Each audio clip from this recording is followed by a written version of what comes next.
Yeah, and grateful. Easy to consume. So fancy words, jargons, sophisticated way of writing, sounding intelligent.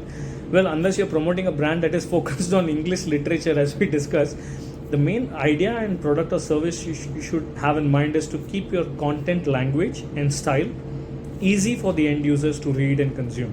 Your focus as a digital marketer shouldn't be to impress, right? Rather, it should be to add value to anybody who is out there listening to your content or reading that content. Finally, SEO. So, organic SEO, search engine optimization, crucial aspect of your content strategy. So, invest in good SEO strategies, tools, fresh content, original posts, optimized images, responsive sites, easy to use applications, easy to navigate e-commerce platforms with simple buying options, engaging relevant topics, very good content formats that are well placed, focused targeted ads if you are focusing on the SEM part of it, search engine marketing, to reach targeted users at the right place at the right time to boost your content strategy efforts further. Yeah.